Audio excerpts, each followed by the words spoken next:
Hey everyone, Kyle once again, and welcome back to another movie review for Halloween month, and back to reviewing another film from 1996. And I've already reviewed this already. It's on my channel from actually for long ago when I was first starting out, really enough. And I just wanted to give another review, because and I would say it deserves to have a 20th anniversary review, because I don't see this anywhere getting like a special edition on DVD like ever. So I just want to give it my full 20th anniversary review of a fun sequel that I absolutely love to death, and it's one of my favorite sequels, one of the best direct-to-video sequels, or videos, I mean, and that is Tremors 2 Aftershocks. I mean, what more can I say about Tremors 2 Aftershocks? I love this movie to death, and I'm just... 20 years later, it's still a fun, entertaining horror comedy film. And I mean, the first Tremors is a classic monster masterpiece, I would say, and what was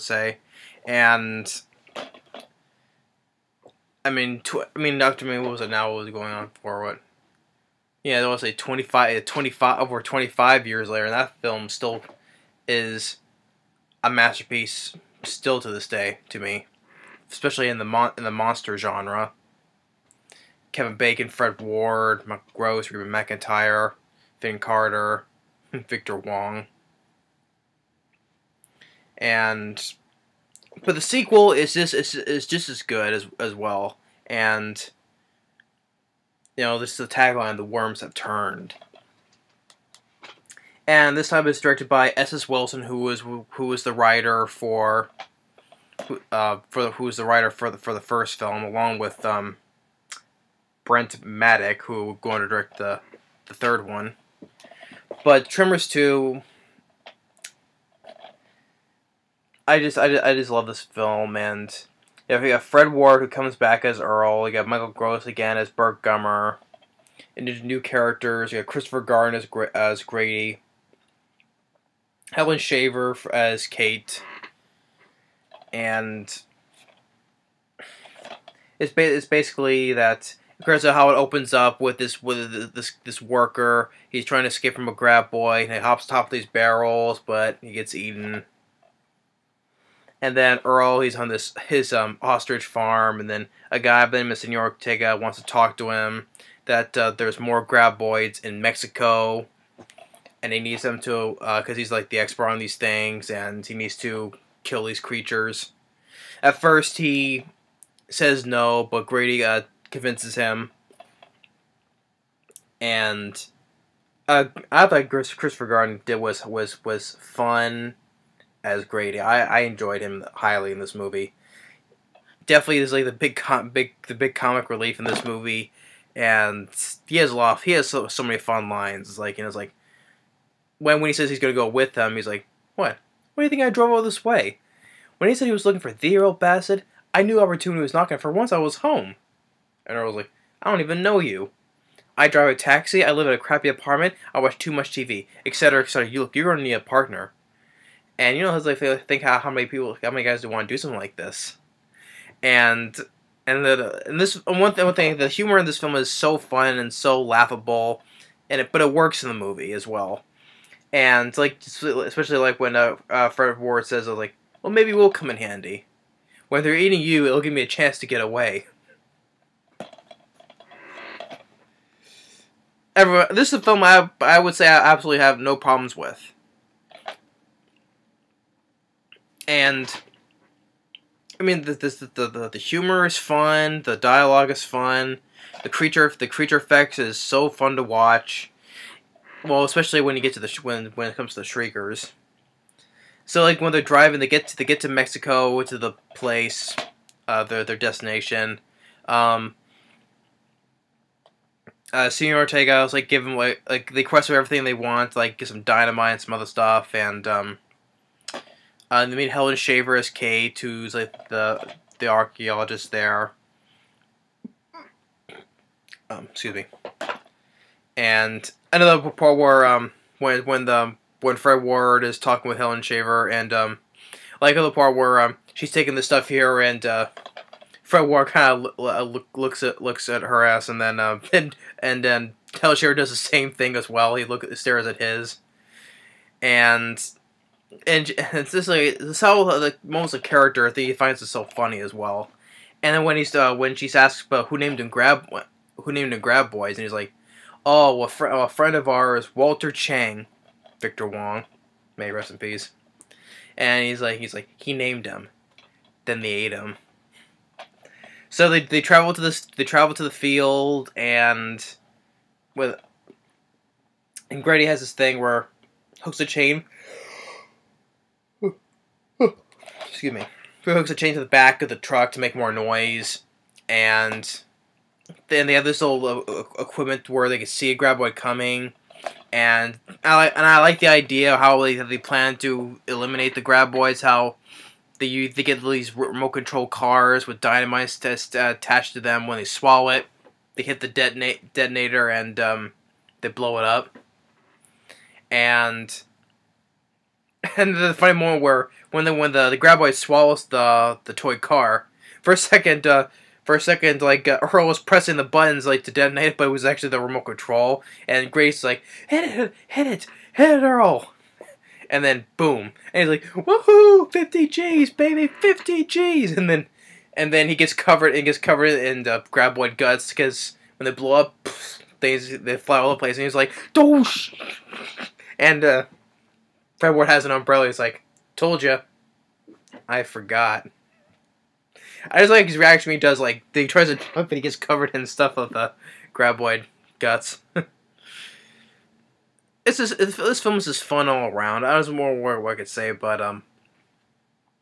it shows him killing more graboids, and like when's the night they hear a coyote and it's howling, and Gray's like, man, he better keep quiet, because he's falling asleep. It's like how the way he says it is like that. It's like, man, he better keep quiet, and then Fred's like, yep. And then one part where their car gets dragged backwards because one graboid swallowed the chain, and they get their cars being dragged backwards. Like when they stop at a cliff, but the graboid knows it's there, so it turns this way. But the chain snaps right off when they hit another rock, and when they say Gray's like rock, and I like how he prepares for impact. He's like, oh god, oh god. So then they get Burt Gummer's help to come in, and then like how he's like, and he's a bit of a slump because his wife, though, which is Reba McEntire, she left him, but there's a point where he has that graboid that he killed from the first movie. It has stuff and it's hanging on the side of his wall. But he goes down there and asks for his help. He has this big truck with all these explosives and weapons. And when they get to the field, the part where he talks about them having MRE, meals ready to eat, and again he gives some to them, and Fred Ward's like, oh man, this stuff tastes like toilet paper, and Gray's like, Earl, that is a toilet paper. So, and then the next thing that Grady and Earl, that they see a graboid, but it's moving away from them, so they follow it, and then it stuck's right out there, but they damage their car, and they just see it just lying there, not doing anything, so that they capture the live one, but They call for Pedro, who's one of the mechanics of the place that they're at, to get his tow truck out, and they're waiting. And it's when it comes nighttime, they hear Bert getting a few more. But then when the graboid wails, and Grady's like, poor thing. Well, don't you feel a little sorry for him? And Fred's like, no. And he's like, that's cold, Earl. But then when they find the graboid, it's split open. There's 3 sacks in there, and something came out of it, which hence is the Shriekers. And they see Pedro far his truck on the distance, but he stops. I think he's just taking a leak. And it's like, that's a long leak. So while they walk over there, the engine's been torn to pieces, and they find his arms, and so he's dead. And they go to the radio tower. All the stuff has been hacked to pieces. And then we first introduced to a Shrieker. And well done effects. Even the Graboids are well done effects as well, but the Shriekers are really spot on. Of course, throughout the movie where they show Shriekers, you see hints of CG though, but the CG is tolerable because I'm having fun with this movie. I'm enjoying the movie. So yeah, you see little bits of CG here and there, like one by itself or in groups, but it's tolerable. It's not that horrible looking though, but it's a low budget film, especially this is a low budget movie. It's a low budget film as well, so you're expecting that kind of low budget CG though. But I can let all that stuff go because I'm having so much fun with this movie, and it's such a great film to watch. Especially I would say it's one of the best sequels. If I ever made a list of my top whatever of the best sequels, this would definitely be on it.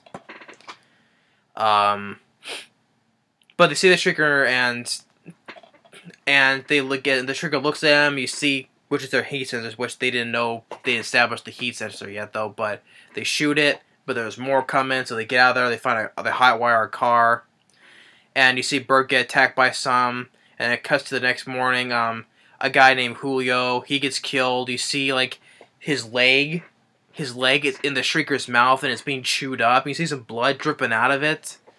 And that was like a somewhat of a cringeworthy scene right there. I mean, you see this leg in the Shrieker's mouth and it's being chewed up. So and he and Kate, she has no choice but to let him die because he can't pull him through that window. So. But she has to hear him screaming to death out there.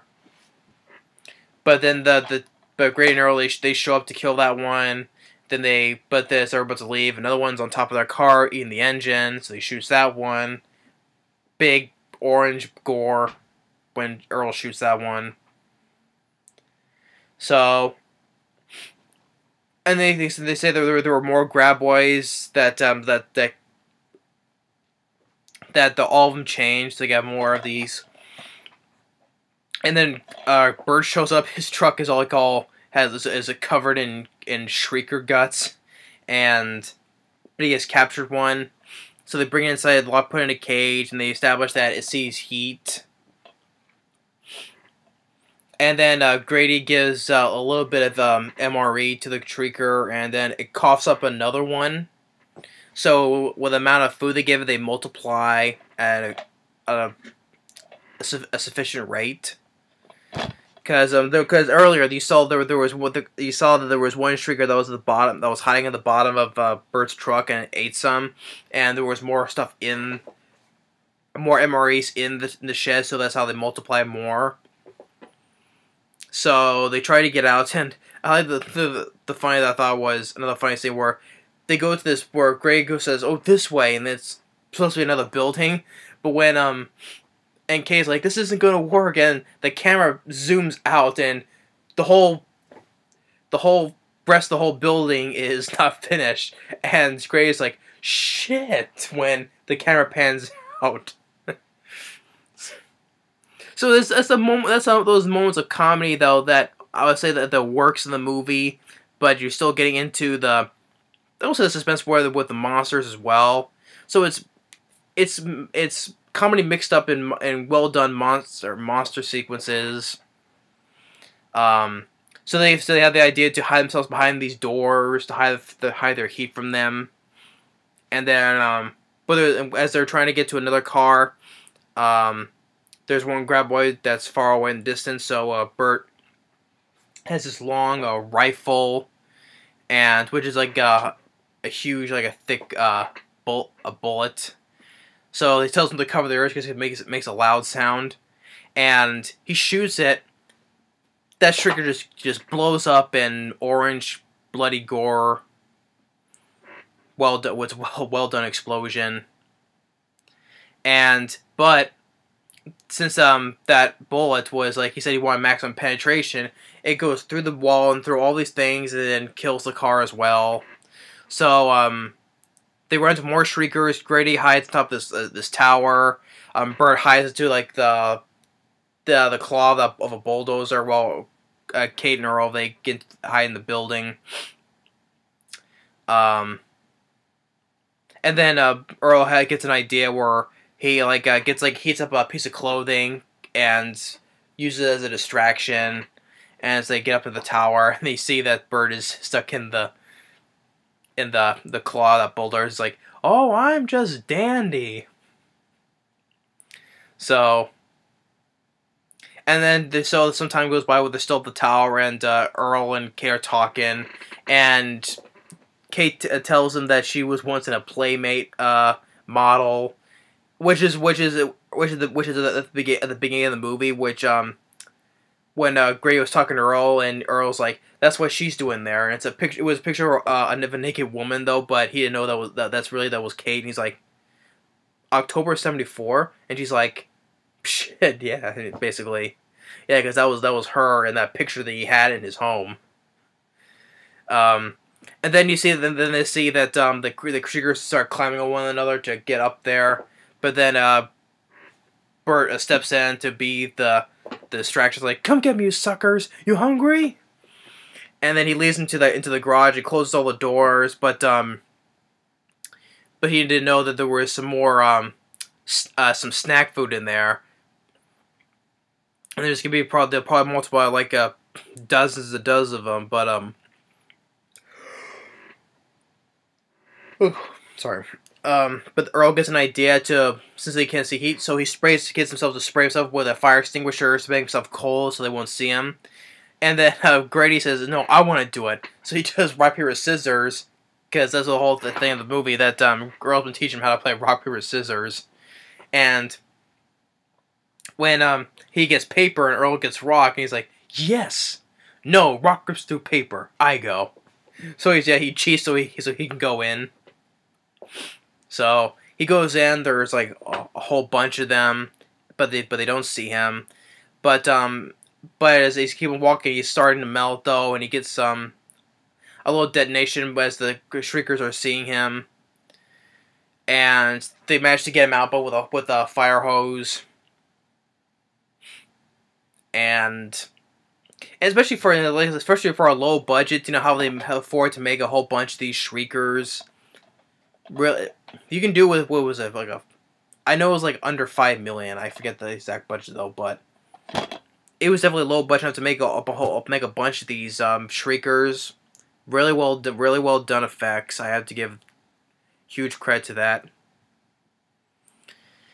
Yeah, like I said, there's some CG here and there, but it's tolerable.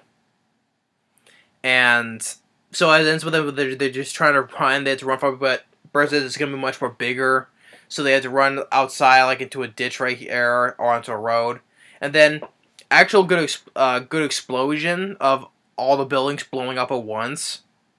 Good explosions, and as they get out,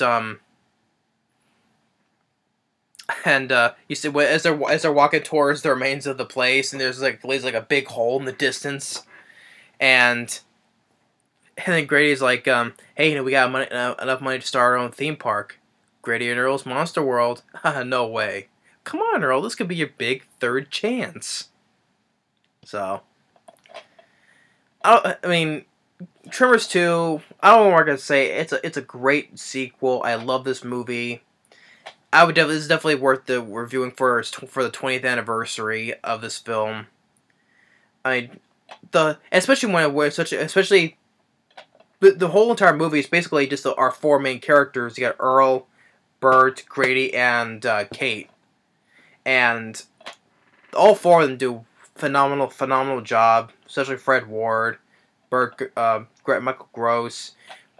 Christopher Garden as Grady. He was a lot of fun to watch. He was funny, and I bought him as a new partner for Fred Ward. He was likable, and Helen Shaver as well. Well, of course, Helen Shaver, you remember, she voiced Littlefoot's mother in the first Land Before Time. She was also in the original Amityville Horror. But all four main actors did a phenomenal job, and the effects of both the graboids and the shriekers for such a low budget movie, they had worked on phenomenal job for making a bunch of graboids and shriekers. And the score by who did the music for this? Jay Ferguson. I think also did the scores for the other two sequels as well. I like the score as well. It's a recognizable score for me. So yeah, the score was not that bad. I like the score. It fits the film. The directing by S.S. Wilson, well done. I know of course he not only directed because he helped write the movie along with Brett Maddox, because they're both writers on all four of the movies. But I love this movie. I don't want more to say. The comedy, it's very well mixed in. Humor, dialogue, everything is mixed in well with this movie. I mean, if everyone's not a fan of the Tremors films, that's fine though. But I love this. But I don't think I've never heard anyone who was ever not a fans of Tremors. But let alone the sequel though. 3 and 4 are understandable, and I would definitely understand for 5 as well. But I don't think there's no complaints about Tremors 2 Aftershocks. Yeah, I know it's not as good as the first one. The first one is still the best one. It's a creature feature masterpiece. But this one is definitely high up in for like one of the best sequels, I would say. Especially for direct-to-videos as well. Like there was talks like how they're saying like this because this film has a rating of 63% on Rotten Tomatoes, and it's decent enough because that's like a positive fresh rating on Rotten Tomatoes. Although as a 5.9 IMDb, I would give that much more higher than a 5.9. I would definitely totally disagree with that. That's way too low. So I would give a high marks on this one on IMDb. But 63% of Rotten Tomatoes, I would say it's solid enough. Though about to me, I would also give it a higher rating as well. But they're saying like it says like this movie is a rarity among direct-to-video sequels. That's one that's not worthy get a theatrical release. But it suggests it belongs to the big screen, basically. And I mean, I would say, yeah, I can see it on the big screen though, but I see this one, I can see it's more direct, it's a direct-to-video film, and I like direct-to-video films. There are some I do enjoy, and this is definitely one of them. It's definitely one of the best to me, and I just don't more to say, and it's also very well paced. It's like an hour and 40 minutes, but it goes at a very fast pace. If the pace goes exactly like that. It's so fast paced. I've watched this like probably like over 100 times, I would say, over my lifetime, because especially is another childhood film, especially along with the first one I grew up watching. So I especially watched this film so many times. So many times I've probably lost this memorized the film. I can just tell you the whole movie just speaking it to you, without like showing any footage or anything. I can just recite this whole movie to you right now. That's how many times I've seen this enough to memorize the whole movie. Because, just talking to myself though, but I've done that my whole life though, but that's like a thing how I have like such a good memory. I've only memorized like a couple of movies in my lifetime. This is definitely one of them, along with the first movie. But I'm not gonna make it too long though. But I've already talked about this when I was first starting on my channel for 3 years ago. It's definitely been that long ago. I can't believe it. Since I reviewed this. But yeah, it's definitely worth reviewing for the 20th anniversary of this movie. And it's a great sequel. I love this movie to death. It's definitely one of the best sequels I've seen. I would definitely put this on my top list of my favorite sequels.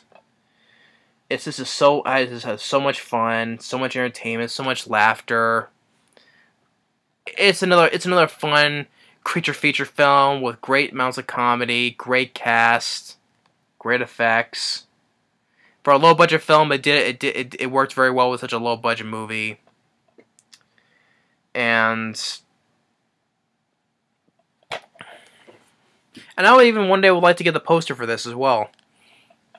I just enjoy the poster for this as well. So, I mean, I still got my poster of the first movie right up there, but you can't see it though. But it's up there though. But I would also like to get the poster for the second film. One day I will. This is how much I love this movie. But yeah. So I hope you enjoyed my little revisit of, especially / 20th anniversary review of Tremors 2 Aftershocks. And if you haven't seen this, I would definitely highly recommend it. I would definitely recommend this to watch. And it's also one of the best on my list of the best creature feature films as well. I'll probably put this along with the first film just because it's the same franchise though, but I love this movie. I don't know more I could say. So that's my 20th anniversary review of Tremors 2 Aftershocks. Thanks for watching, and stay tuned on the next movie review, and we'll see you later for more reviews coming for the Halloween month, which is near the end though, but trying to get through as much as I can. But this one, definitely worth 2 thumbs up for. But thanks for watching, and hope you enjoyed my 20th anniversary movie review for this film. Love this film to death. Really highly enjoy it. Thanks for watching, and stay tuned.